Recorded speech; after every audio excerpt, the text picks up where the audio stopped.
नमस्कार। जय श्री जगन्नाथ। ज्योतिर्विद डॉक्टर सस्मिता मिश्र आपण मानक पई नहीं आछि यूट्यूब चैनल माध्यम ए सप्ताहर साप्ताहिक राशिफल 3 नवेम्बर ठारू 9 नवेम्बर पर्यंत ए सप्ताहर राशिफल जानिमा पूर्व आसंतु जानिमा ग्रह मानकर गोचर रे अवस्थिति संपर्क रे। देवगुरु बृहस्पति कर्कट राशि रे, केतु सिंह राशि रे, सूर्य शुक्र तुला राशि रे, मंगल बुध बिछा राशि रे, शनि कुंभ राशि रे, राहु मीन राशि रे अवस्थान करिसेंती। मनर कारक चंद्रमा ए सप्ताह रे यथाक्रमे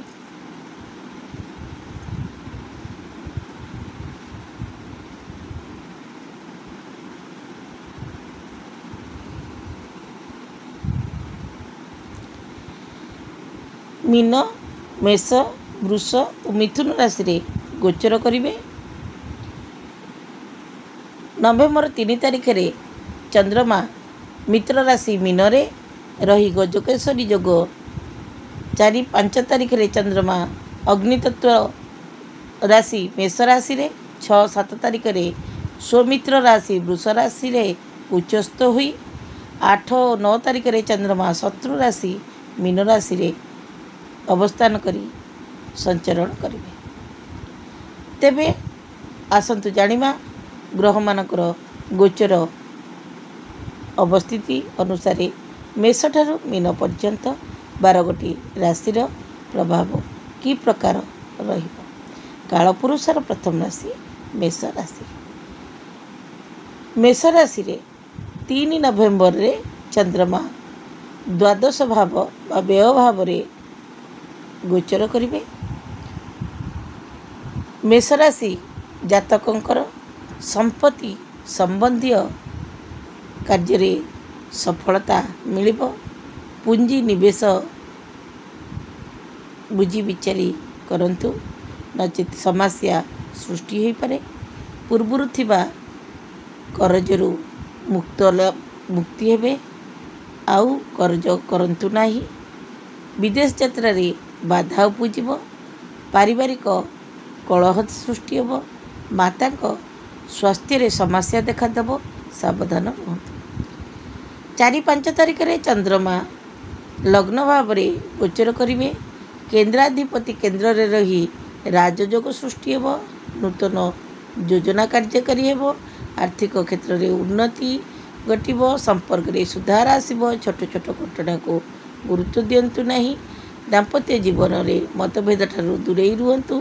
जीवन साथी स्वास्थ्य रे उन्नति घटिब।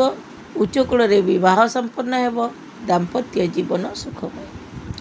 6-7 तारिख रे चंद्रमा द्वितीय बा धनलाभ रे धन भाव रे गोचर करिवे। उच्चस्थ चंद्रमा धनकारक अटंती। धन भाव रे रही अर्थ संचय कराइबे। आय रे वृद्धि पाइब। वृत्ति व्यवसाय रे पदोन्नति घटिब। पूर्वरु अटकी थिबा अर्थ लाभ करिवे। ससुरालय सहित मतभेद देखादेव, सावधान रुहतु। करज करंतु नाही। पूर्वरु थिबा समस्यार समाधान घटिब। मात्र बाणी रे नियंत्रण रखंतु। 8-9 तारिख रे चंद्रमा तृतीय भाव रे संचरण करिवे। पराक्रम रे वृद्धि पाइब। कार्यक्षेत्र रे पदोन्नति घटिब। पुनः नियुक्ति लाभ करिवे। भाई भौणी सहित संपर्क रे सुधार आसिब। आर्थिक क्षेत्र रे उन्नति देखादेव। अचानक भ्रमण योग सृष्टि हेब। शिक्षा क्षेत्र रे पूर्वरु थिबा बाधा दूर हेब। क्रोध वाणी को नियंत्रण रखंतु। दूर यात्रा करंतु नाही, समस्या देखा देई पारे। ए सप्ताहर प्रत्येक बार को शुभमय करबा पई मेष राशि जातक ओम महावीराय नमः मंत्र को जप करंतु। परवर्ती राशि वृष राशि। 3 नवेम्बर रे वृष राशि रे चंद्रमा एकादश भाव रे गोचर करिवे। पूर्वरु अटकी थिबा अर्थ लाभ करिवे। भाई भौणी मध्य रे पूर्वरु लागि रहिथिबा संपत्ति विवादर समाधान हेब। विदेश यात्रा रे शुभ संवाद लाभ करिवे। अशांति ठारू ଦୂରେଇ ରୁହନ୍ତୁ। ଶିକ୍ଷା କ୍ଷେତ୍ରରେ ବାଧା ଦୂର ହେବ। ସନ୍ତାନ ଓ ପ୍ରେମ ସମ୍ପର୍କରେ ସୁଧାର ଆସିବ। 4-5 ତାରିଖରେ ଚନ୍ଦ୍ରମା ବୃଷ ରାଶିରେ ଦ୍ୱାଦଶ ଭାବରେ ଗୋଚର କରିବେ। ବନ୍ଧୁଙ୍କ ଦ୍ୱାରା ଧନହାନି ଯୋଗ ରହିଛି। ଆଇନ ଅଦାଲତ ମାମଲାରେ ଜଡ଼ିତ ହୋଇପାରନ୍ତି, ସାବଧାନ ରୁହନ୍ତୁ। ଯାତ୍ରାରେ ସାବଧାନତା ଅବଲମ୍ବନ କରନ୍ତୁ। ଋଣ ଦେଣନେଣ କରନ୍ତୁ ନାହିଁ, ସମ୍ପର୍କରେ ଧୋକା ମିଳିପାରେ। 6-7 ତାରିଖରେ ଚନ୍ଦ୍ରମା ଲଗ୍ନ ଭାବରେ ଗୋଚର କରିବେ। କାର୍ଯ୍ୟକ୍ଷେତ୍ରରେ ପରିବର୍ତ୍ତନ ସହିତ ପଦୋନ୍ନତିର ଯୋଗ ସୃଷ୍ଟି ହେବ। ଜୀବନର ଗୁରୁତ୍ୱପୂର୍ଣ୍ଣ ନିଷ୍ପତ୍ତି ନେଇପାରନ୍ତି। ବୈଦେଶିକ ବ୍ୟାପାର ଲାଭଦାୟକ ହେବ। ପ୍ରତ୍ୟେକ ସମ୍ପର୍କ ମଧ୍ୟରେ ଅଟକି ରହିଥିବା ଅର୍ଥ ଲାଭ କରିବେ। ସନ୍ତାନଜନିତ ଚିନ୍ତା ଦୂର ହେବ। ଦାମ୍ପତ୍ୟ ଜୀବନରେ ପୂର୍ବରୁ ଥିବା ମତଭେଦ ଦୂର ହେବ। ଜୀବନସାଥୀଙ୍କ ସ୍ୱାସ୍ଥ୍ୟରେ ମଧ୍ୟ ସମସ୍ୟା ସୃଷ୍ଟି ହୋଇପାରେ, ସାବଧାନ ରୁହନ୍ତୁ। 8 ଓ 9 ତାରିଖରେ ଚନ୍ଦ୍ରମା ଦ୍ୱିତୀୟ ଭାବରେ ସଞ୍ଚରଣ କରିବେ। ଆୟରେ ବୃଦ୍ଧି ପାଇବ। ବୃତ୍ତି ବ୍ୟବସାୟରେ ପରିବର୍ତ୍ତନ ଯୋଗ ରହିଛି। ପୂର୍ବରୁ ଅଟକିଥିବା କାର୍ଯ୍ୟ ସମ୍ପନ୍ନ ହେବ। ବିଦେଶ ଯାତ୍ରା କରିପାରନ୍ତି। ବିଦେଶରୁ ଧନ ଲାଭର ସଂକେତ ମିଳେ। ସମ୍ପର୍କରେ ସୁଧାର ଆସିବ। ଉଚ୍ଚ କୂଳରେ ବିବାହ ସମ୍ପନ୍ନ ହେବ। ପ୍ରେମ ସମ୍ପର୍କରେ ସୁଧାର ଆସିବ। ଶ୍ୱଶୁରାଳୟ ସହିତ ପୂର୍ବରୁ ଥିବା ମତଭେଦ ଦୂର ହେବ। ଦାମ୍ପତ୍ୟ ଜୀବନ ସୁଖମୟ। ଜୀବନସାଥୀଙ୍କ ସହିତ ଯାତ୍ରା କରିପାରନ୍ତି। ଶିକ୍ଷା କ୍ଷେତ୍ରରେ ଥିବା ବାଧା ଦୂର ହେବ। ଏ ସପ୍ତାହରେ ପ୍ରତ୍ୟେକ ବାରକୁ ଶୁଭମୟ କରିବା ପାଇଁ ବୃଷ ରାଶି ଜାତକ ଦୁର୍ଗା ଚାଳିଶା ପାଠ କରନ୍ତୁ। ମିଥୁନ ରାଶି 3 ନଭେମ୍ବରରେ ଚନ୍ଦ୍ରମା ମିଥୁନ ରାଶିରେ ଦଶମ ବା କର୍ମ ଭାବରେ ଗୋଚର କରିବେ। ନୂତନ କର୍ମ ନିଯୁକ୍ତି ମିଳିବ। ବୃତ୍ତି ବ୍ୟବସାୟରେ ସଫଳତା ହାସଲ କରିବେ। ଉଚ୍ଚ କୂଳରେ ବିବାହ ସମ୍ପନ୍ନ ହେବ। ପ୍ରେମ ସମ୍ପର୍କରେ ସୁଧାର ଆସିବ। ପିତାମାତାଙ୍କ ସହଯୋଗ ଲାଭ କରିବେ। ପାରିବାରିକ କଳହ ଦୂର ହେବ। ସନ୍ତାନ ସୁଖ ଲାଭ କରିବେ। 4-5 ତାରିଖରେ ଚନ୍ଦ୍ରମା ଏକାଦଶ ଭାବରେ ଗୋଚର କରିବେ। ଧନାଧିପତି ଏକାଦଶ ସ୍ଥାନରେ ରହି ଧନପ୍ରାପ୍ତିର ଯୋଗ ସୃଷ୍ଟି କରାଇବେ। କାର୍ଯ୍ୟକ୍ଷେତ୍ରରେ ପୁନଃନିଯୁକ୍ତି ମିଳିବ। ପୁଞ୍ଜି ସହଯୋଗ ମିଳିପାରେ। ଅଚାନକ ବିଦେଶ ଯାତ୍ରା କରିପାରନ୍ତି। ଆମଦାନୀ ରପ୍ତାନି ବ୍ୟବସାୟରେ ଲାଭବାନ ହେବେ। ପୂର୍ବରୁ ଅଟକିଥିବା କାର୍ଯ୍ୟ ଓ ଅର୍ଥ ଲାଭ ହେବ। ବୃଥା ବ୍ୟୟ ପ୍ରତି ସାବଧାନ ରୁହନ୍ତୁ। ଭାଇ ଭଉଣୀଙ୍କ ସହିତ ସମ୍ପର୍କରେ ସୁଧାର ଆସିବ। ମାତାଙ୍କ ସହଯୋଗ ମିଳିବ। ଶିକ୍ଷା କ୍ଷେତ୍ରରେ ପୂର୍ବରୁ ଥିବା ବାଧା ଦୂର ହେବ। 6-7 ତାରିଖରେ ଚନ୍ଦ୍ରମା ଦ୍ୱାଦଶ ଭାବରେ ଗୋଚର କରିବେ। ସମୟ ସେପରି ଅନୁକୂଳ ନୁହେଁ। ବୃତ୍ତି ବ୍ୟବସାୟରେ ନୂତନ ଯୋଜନା କାର୍ଯ୍ୟକାରୀ ହୋଇପାରେ। ଧନ ଲାଭ କରିବେ। ଗୁପ୍ତ ଧନ ମଧ୍ୟ ସନ୍ଧାନ ମିଳିବ। ମାତ୍ର ପୂର୍ବରୁ ଥିବା ଆଇନ ଅଦାଲତ ମାମଲାରୁ ମୁକ୍ତି ହେବେ। ଆର୍ଥିକ କ୍ଷେତ୍ରରେ ଉନ୍ନତି ଘଟିବ। ପୁଞ୍ଜି ନିବେଶ କରିପାରନ୍ତି। ଛୋଟ ଛୋଟ କଥାକୁ ଧରନ୍ତୁ ନାହିଁ। ଅଚାନକ ଯାତ୍ରା ଯୋଗ ସୃଷ୍ଟି ହେବ। ଉଚ୍ଚ କୂଳରେ ବିବାହ ସମ୍ପନ୍ନ ହୋଇପାରେ। ଦାମ୍ପତ୍ୟ ଜୀବନରେ ମତଭେଦ ଦୂର ହେବ। ସ୍ୱାସ୍ଥ୍ୟରେ ସୁଧାର ଆସିବ। 8 ଓ 9 ତାରିଖରେ ଚନ୍ଦ୍ରମା ଲଗ୍ନ ଭାବରେ ସଞ୍ଚରଣ କରିବେ। ଅଚାନକ ଧନ ଲାଭର ଯୋଗ ସୃଷ୍ଟି ହେବ। ଜୀବନରେ ଗୁରୁତ୍ୱପୂର୍ଣ୍ଣ ନିଷ୍ପତ୍ତି ନେଇପାରନ୍ତି। ବୃତ୍ତି ବ୍ୟବସାୟରେ ସଫଳତା ହାସଲ କରିବେ। ଆୟରେ ବୃଦ୍ଧି ପାଇବ। ପାରିବାରିକ ଓ ଜୀବନସାଥୀଙ୍କ ସହଯୋଗ ଲାଭ କରିବେ। ସନ୍ତାନ ସୁଖ ମିଳିବ। ମାନସିକ ଶାନ୍ତି ମିଳିବ। ମାତ୍ର ଧୈର୍ଯ୍ୟ ଧରନ୍ତୁ। ଏ ସପ୍ତାହରେ ପ୍ରତ୍ୟେକ ବାରକୁ ଶୁଭମୟ କରିବା ପାଇଁ ମିଥୁନ ରାଶି ଜାତକ ଓଁ ଗଜକରଣାୟ ନମଃ ମନ୍ତ୍ର ଜପ କରନ୍ତୁ। ପରବର୍ତ୍ତୀ ରାଶି କର୍କଟ ରାଶି। କର୍କଟ ରାଶିରେ 3 ନଭେମ୍ବରରେ ଚନ୍ଦ୍ରମା ନବମ ଭାବରେ ଗୋଚର କରିବେ। ନବମ ଭାଗ୍ୟ ଭାବ ଭାଗ୍ୟ ଅନୁକୂଳ ରହିବ। ବୃତ୍ତି ବ୍ୟବସାୟରେ ପୂର୍ବରୁ ଅଟକିଥିବା ପଦୋନ୍ନତି ଲାଭ କରିବେ। କାର୍ଯ୍ୟକ୍ଷେତ୍ରରେ ଉଚ୍ଚ ଅଧିକାରୀଙ୍କ ସହଯୋଗ ମିଳିବ। ବିଦେଶ ଯାତ୍ରାରେ ପୂର୍ବରୁ ଥିବା ବାଧା ଦୂର ହେବ। ପିତାଙ୍କ ସହଯୋଗ ଲାଭ କରିବେ। ଭାଇ ଭଉଣୀଙ୍କ ସହିତ ବାଦ ବିବାଦ ଦେଖାଦେଇପାରେ, ସାବଧାନ ରୁହନ୍ତୁ। ସ୍ଥାନାନ୍ତରଣର ଯୋଗ ରହିଛି।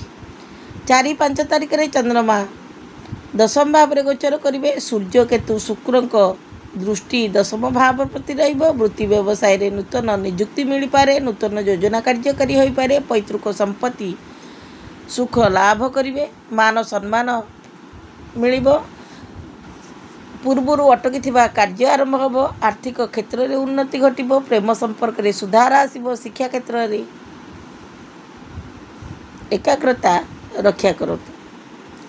6-7 तारिख रे चंद्रमा एकादश भाव रे संचरण करिवे, लग्नेश लाभाधिपति होई आर्थिक क्षेत्र रे उन्नति कराइबे, संतान पक्षरु थिबा चिंता दूर हेबो, अटकी थिबा कार्य पूर्ण हेबो, दाम्पत्य मतभेद दूर हेबो, सरकारी स्तर रे अटकी थिबा अर्थ लाभ करिवे, आय रे वृद्धि पाइबो, मान सम्मान वृद्धि पाइबो, लोभासक्त हुअन्तु नाही, समस्या सृष्टि होई पारे, शिक्षा क्षेत्र रे थिबा बाधा दूर हेबो। 8-9 तारिख रे चंद्रमा द्वादश भाव रे संचरण करिवे, कार्य क्षेत्र रे परिवर्तन जोग रही, शुभ संवाद मिल पारे, मानसिक अस्थिरता सृष्टि हेबो, नूतन योजना सार्वजनीन करंतु नहीं, छलना ठारू निजको दूरेई रखंतु, आईन अदालत प्रति सावधान रुहंतु, क्रोध वृद्धि पाइब, वृथा व्यय देखादेव, दुर्घटना प्रति सावधान रुहंतु, स्वास्थ्य समस्या देखा दे पारे। ए सप्ताह प्रत्येक दिन को शुभमय करबा पाई कर्कट राशि जातक महादेव को क्षीर रे लागी करंतु। सिंह राशि 3 नवंबर रे चंद्रमा अष्टम भाव रे गोचर करिवे, वृत्ति व्यवसाय रे उन्नति घटिबो, मानसिक अस्थिरता दूर हेबो, आईन अदालत मामला रु दूरेई रुहंतु, ससुरालय सहित मतभेद देखादेव, पुंजी निवेश करंतु नहीं। 4-5 तारिख रे चंद्रमा नवम भाव रे गोचर करिवे, भाग्यर सहयोग मिलिबो, वृत्ति व्यवसाय रे पदोन्नति घटिबो, परिवर्तनर जोग रही, नूतन योजना कार्यकारी हो पारे, पिता सहयोग मिलिबो, भाई भौणी को सहयोग मिलिबो, करजरु मुक्त हेबे, आर्थिक क्षेत्र रे उन्नति घटिबो, विदेश यात्रा करि पारंती, बंधु सहयोग लाभ करिवे। 6-7 तारिख रे चंद्रमा दशम भाव रे गोचर करिवे, वृत्ति व्यवसाय रे सफलता मिलिबो, संपत्ति संबंधी कार्य रे सफलता लाभ करिवे, वाणी रे नियंत्रण रखंतु, पूर्वरु थिबा ऋण रु मुक्त होई पारंती, करज करबाकू इच्छा करंतु नाही, पूर्वरु थिबा समस्यार समाधान घटिबो। 8-9 तारिख रे चंद्रमा एकादश भाव रे संचरण करिवे, अचानक धन लाभर जोग सृष्टि हेबो, मानसिक शांति लाभ करिवे, संतान जनित चिंता दूर हेबो, संतान सुख लाभ करिवे, प्रेम संपर्क रे सुधार आसीबो, पुंजी निवेश लाभदायक हेबो, शिक्षा क्षेत्र रे थिबा बाधा दूर हेबो। ए सप्ताह प्रत्येक दिन को शुभमय करबा पई सिंह राशि जातक सूर्य महाग्रह को अर्घ्य अर्पण करंतु। कन्या राशि 3 नवेम्बर चंद्रमा कन्या राशि रे सप्तम भाव रे गोचर करिवे, वृत्ति व्यवसाय रे वृद्धि घटिबो, सहयोग मिलिबो, आय रे वृद्धि घटिबा सहित पदोन्नति लाभ करिवे। 4-5 तारिख रे चंद्रमा अष्टम भाव रे गोचर करिवे, समय अनुकूल नुहे, अचानक धन लाभर जोग सृष्टि हेबो, अटकी थिबा अर्थ लाभ करिवे, मात्र ससुरालय सहित मतभेद देखाजिबो, स्वास्थ्य रे समस्या सृष्टि हेबो, मानसिक अस्थिरता देखादेव, दुर्घटना घटिबारे, वाद विवाद ठारू निजको दूरेई रखंतु, क्रोध रे नियंत्रण रखंतु, दाम्पत्य जीवन रे थिबा मतभेद दूर हेबो। 6-7 तारिख रे चंद्रमा नवम भाव रे गोचर करिवे, मानसिक शांति मिलिबो, वृत्ति व्यवसाय रे सफलता हासिल करिवे, विदेश यात्रा रे थिबा बाधा दूर हेबो, संतान सुख हासिल करिवे। 8-9 तारिख रे चंद्रमा दशम भाव रे संचरण करिवे, कार्य क्षेत्र रे नूतन योजना कार्यकारी होई पारे, नियुक्ति लाभ करिवे, भूमि भवन वाहन आदि सुख मिलिबो, मानसिक अस्थिरता दूर हेबो, पिता मातांक सहयोग मिलिबो। ए सप्ताह प्रत्येक दिन को शुभमय करबा पाई कन्या राशि जातक ओं गणपतये नमः मंत्र जप करंतु। तुला राशि 3 नवेम्बर चंद्रमा तुला राशि रे षष्ठ भाव रे गोचर करिवे, कार्य क्षेत्र रे दायित्व वृद्धि, नूतन नियुक्ति पई समस्या सृष्टि हेबो, स्वास्थ्य समस्या सृष्टि होई पारे। 4-5 तारिख रे चंद्रमा सप्तम भाव रे गोचर करिवे, केंद्राधिपति केंद्र रे रही वृत्ति व्यवसाय रे परिवर्तन और पदोन्नति कराइबे, जीवनर गुरुत्वपूर्ण निष्पत्ति नहीं पारती, मान सम्मान रे वृद्धि घटिबो, कार्य क्षेत्र रे उच्च अधिकारी सहयोग मिलिबो, अविवाहित मानकर विवाह जोग देखा देबो, विदेश रे ବୃତ୍ତି ମିଳିପାରେ। 6-7 ତାରିଖରେ ଚନ୍ଦ୍ରମା ଅଷ୍ଟମ ଭାବରେ ଗୋଚର କରିବେ। ଶ୍ୱଶୁରାଳୟ ସହିତ ମତଭେଦ ଦେଖାଦେବ। ପୈତୃକ ସମ୍ପତ୍ତି ବିବାଦ ସୃଷ୍ଟି ହେବ। ଅଚାନକ ଧନଲାଭର ଯୋଗ ରହିଛି। ପୂର୍ବରୁ ଥିବା ଆଇନ ଅଦାଲତ ମାମଲାରୁ ମୁକ୍ତି ହେବେ। ଗୁପ୍ତ ଭାବରେ ନିଯୁକ୍ତି ମିଳିପାରେ। ସମ୍ପର୍କରେ ସୁଧାର ଆସିବ। 8-9 ତାରିଖରେ ଚନ୍ଦ୍ରମା ନବମ ଭାବରେ ସଞ୍ଚରଣ କରିବେ। କାର୍ଯ୍ୟକ୍ଷେତ୍ରରେ ଉଚ୍ଚ ଅଧିକାରୀଙ୍କ ସହଯୋଗ ମିଳିବ। ନୂତନ ଯୋଜନା କାର୍ଯ୍ୟକାରୀ ହୋଇପାରେ। ସମ୍ପର୍କରେ ସୁଧାର ଆସିବ। ବିଦେଶ ଯାତ୍ରା ଯୋଗ ସୃଷ୍ଟି ହେବ। ପୁଞ୍ଜି ନିବେଶ ଲାଭଦାୟକ ହେବ। ଏ ସପ୍ତାହର ପ୍ରତ୍ୟେକ ବାରକୁ ଶୁଭମୟ କରିବା ପାଇଁ ତୁଳା ରାଶି ଜାତକ ମାତା ଦୁର୍ଗାଙ୍କୁ କର୍ପୂର ଆଳତି କରନ୍ତୁ। ବିଛା ରାଶିରେ 3 ନଭେମ୍ବର ଚନ୍ଦ୍ରମା ପଞ୍ଚମ ଭାବରେ ଗୋଚର କରିବେ। ଅଚାନକ ଧନଲାଭର ଯୋଗ ସୃଷ୍ଟି ହେବ। ବୃତ୍ତି ବ୍ୟବସାୟରେ ସଫଳତା ହାସଲ କରିବେ। କାର୍ଯ୍ୟକ୍ଷେତ୍ରରେ ପଦୋନ୍ନତି ଘଟିବ। ପୈତୃକ ସମ୍ପତ୍ତି ଲାଭ କରିବେ। ସନ୍ତାନ ଜନିତ ଚିନ୍ତା ଦୂର ହେବ। ଶିକ୍ଷା କ୍ଷେତ୍ରରେ ଥିବା ବାଧା ଦୂର ହେବ। 4-5 ତାରିଖରେ ଚନ୍ଦ୍ରମା ଷଷ୍ଠ ଭାବରେ ଗୋଚର କରିବେ। ବୃତ୍ତି ବ୍ୟବସାୟରେ ସଫଳତା ହାସଲ କରିବେ। ବୃଥା ବ୍ୟୟ କରନ୍ତୁ ନାହିଁ। ମାନହାନି ଘଟିପାରେ। ଋଣ କରନ୍ତୁ ନାହିଁ। ଗୁପ୍ତ କଥା ସାର୍ବଜନୀନ କରନ୍ତୁ ନାହିଁ। ପ୍ରେମ ସମ୍ପର୍କରେ ବାଧା ସୃଷ୍ଟି ହେବ। ମାନସିକ ଅସ୍ଥିରତା ଦେଖାଦେବ। ସ୍ୱାସ୍ଥ୍ୟ ସମସ୍ୟା ଦେଖାଦେବ। 6-7 ତାରିଖରେ ଚନ୍ଦ୍ରମା ସପ୍ତମ ଭାବରେ ଗୋଚର କରିବେ। ବୃତ୍ତି ବ୍ୟବସାୟରେ ପରିବର୍ତ୍ତନ ଯୋଗ ରହିଛି। ଆୟରେ ବୃଦ୍ଧି ପାଇବ। କ୍ରୋଧକୁ ନିୟନ୍ତ୍ରଣରେ ରଖନ୍ତୁ। ବିଦେଶ ଯାତ୍ରା କରିପାରନ୍ତି। ଆମଦାନୀ ରପ୍ତାନି ବ୍ୟବସାୟରେ ସଫଳତା ହାସଲ କରିବେ। ଦାମ୍ପତ୍ୟ ଜୀବନରେ ମତଭେଦ ଦୂର ହେବ। 8-9 ତାରିଖରେ ଚନ୍ଦ୍ରମା ଅଷ୍ଟମ ଭାବରେ ସଞ୍ଚରଣ କରିବେ। ଅଚାନକ ଧନଲାଭର ଯୋଗ ସୃଷ୍ଟି ହେବ। ପୈତୃକ ସମ୍ପତ୍ତି ବିବାଦ ଦୂର ହେବ। ଜୀବନରେ ଗୁରୁତ୍ୱପୂର୍ଣ୍ଣ ନିଷ୍ପତ୍ତି ନେଇପାରନ୍ତି। ଆର୍ଥିକ କ୍ଷେତ୍ରରେ ଉନ୍ନତି ଘଟିବ। ସଞ୍ଚୟ କରିପାରନ୍ତି। ପ୍ରେମ ସମ୍ପର୍କରେ ସୁଧାର ଆସିବ। ଧନ ଲାଳସା ଠାରୁ ନିଜକୁ ଦୂରେଇ ରଖନ୍ତୁ। ଏ ସପ୍ତାହର ପ୍ରତ୍ୟେକ ଦିନକୁ ଶୁଭମୟ କରିବା ପାଇଁ ବିଛା ରାଶି ଜାତକ ଓଁ ମହାବୀରାୟ ନମଃ ମନ୍ତ୍ର ଜପ କରନ୍ତୁ। ଧନୁରାଶିରେ ଚନ୍ଦ୍ରମା 3 ନଭେମ୍ବରରେ ଚତୁର୍ଥ ଭାବରେ ଗୋଚର କରିବେ। ବୃତ୍ତି ବ୍ୟବସାୟରେ ଉନ୍ନତି ଘଟିବ। ନୂତନ ଯୋଜନା କାର୍ଯ୍ୟକାରୀ ହେବ। ଉପକରଣ କ୍ରୟ କରିପାରନ୍ତି। ପିତାଙ୍କ ସହିତ ମାତ୍ର ମତଭେଦ ଦେଖାଦେବ। ସାବଧାନ ରୁହନ୍ତୁ। ନୂତନ ଯୋଜନା କାର୍ଯ୍ୟକାରୀ ହୋଇପାରେ। ମାଲି ମୋକଦ୍ଦମାର ସମାଧାନ ଘଟିବ। କରଜ ମୁକ୍ତ ହେବେ। ସ୍ୱାସ୍ଥ୍ୟରେ ଉନ୍ନତି ଦେଖାଦେବ। 4-5 ତାରିଖରେ ଚନ୍ଦ୍ରମା ପଞ୍ଚମ ଭାବରେ ଗୋଚର କରିବେ। ବିଦେଶରୁ ଧନଲାଭର ଯୋଗ ସୃଷ୍ଟି ହେବ। ପୁଞ୍ଜିନିବେଶ ଲାଭଦାୟକ ହେବ। ପୈତୃକ ସମ୍ପତ୍ତି ବିବାଦ ଦୂର ହେବ। ସନ୍ତାନ ସୁଖ ଲାଭ କରିବେ। ଶିକ୍ଷା କ୍ଷେତ୍ରରେ ବାଧା ଦୂର ହେବ। ପ୍ରେମ ସମ୍ପର୍କରେ ସୁଧାର ଆସିବ। ସ୍ୱାସ୍ଥ୍ୟ ସମସ୍ୟା ଦୂର ହେବ। 6-7 ତାରିଖରେ ଚନ୍ଦ୍ରମା ଷଷ୍ଠ ଭାବରେ ଗୋଚର କରିବେ। କରଜରୁ ମୁକ୍ତ ହୋଇପାରନ୍ତି। ପୂର୍ବରୁ ଥିବା ସମସ୍ୟାର ସମାଧାନ ଘଟିବ। ଆଇନ ଅଦାଲତ ମାମଲାରୁ ମୁକ୍ତି ହେବେ। ଜୀବନରେ ଗୁରୁତ୍ୱପୂର୍ଣ୍ଣ ନିଷ୍ପତ୍ତି ନେଇପାରନ୍ତି। ଭ୍ରମଣରେ ଯାଇପାରନ୍ତି। ଦାମ୍ପତ୍ୟ ଜୀବନ ସୁଖମୟ। 8-9 ତାରିଖରେ ଚନ୍ଦ୍ରମା ସପ୍ତମ ଭାବରେ ସଞ୍ଚରଣ କରିବେ। ଜୀବନସାଥୀଙ୍କ ସହଯୋଗ ମିଳିବ। ମତଭେଦ ଦୂର ହେବ। ସନ୍ତାନ ସୁଖ ଲାଭ କରିବେ। ବାଣୀର ନିୟନ୍ତ୍ରଣ କରନ୍ତୁ। ନୂତନ ଯୋଜନା କାର୍ଯ୍ୟକାରୀ ହୋଇପାରେ। ଅଚାନକ ଧନ ଲାଭର ଯୋଗ ସୃଷ୍ଟି ହେବ ଏବଂ ଆୟରେ ମଧ୍ୟ ବୃଦ୍ଧି ପାଇବ। ଏ ସପ୍ତାହର ପ୍ରତ୍ୟେକ ବାରକୁ ଶୁଭମୟ କରିବା ପାଇଁ ଧନୁରାଶି ଜାତକ ବୃହସ୍ପତି ଚାଳିଶା ପାଠ କରନ୍ତୁ। ମକର ରାଶିରେ ଚନ୍ଦ୍ରମା 3 ନଭେମ୍ବରରେ ତୃତୀୟ ଭାବରେ ଗୋଚର କରିବେ।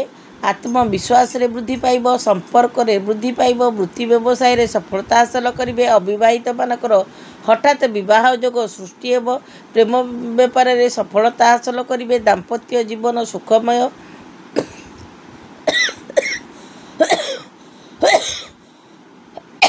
ବାଣୀର ନିୟନ୍ତ୍ରଣ ରଖନ୍ତୁ।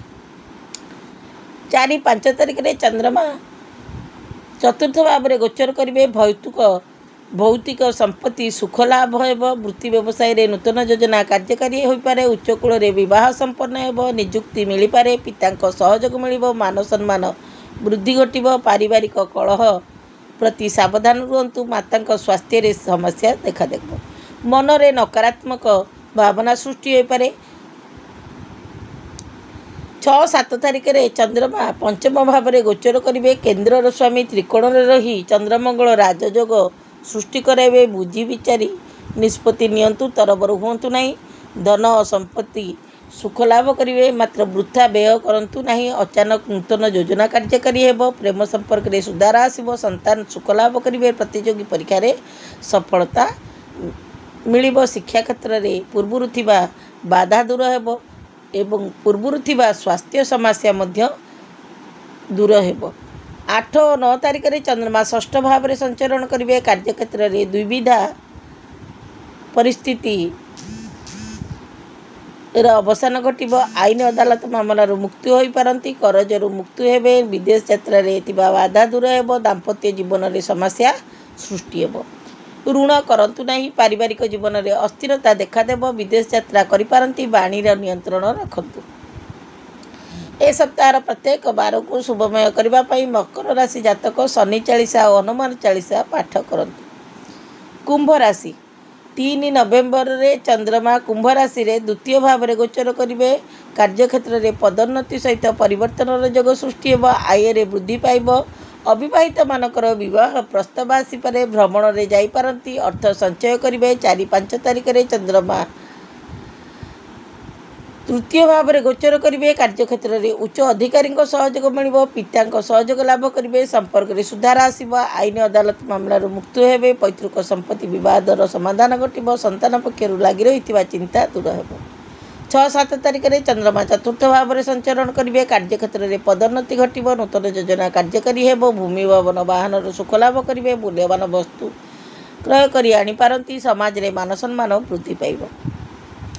8 और 9 तारिख में चंद्रमा पंचम भाव में संचरण करेंगे। अचानक धन लाभर योग सृष्टि हेब। विदेश यात्रा रे थिबा बाधा दूर हेब। भाई भौणी सहित मतभेद दूर हेब। स्वास्थ्य समस्या दूर हेब। अचानक विवाह प्रस्ताव आसपारे। प्रतियोगी परीक्षा रे विद्यार्थी सफलता हासिल करेंगे। ए सप्ताह प्रत्येक बार को शुभमय करने कुंभ राशि जातक श्वेत चंदन तिलक कपाल रे धारण करंतु। कालपुरुषर शेष राशि मीन राशि। मीन राशि रे चंद्रमा 3 नवेम्बर रे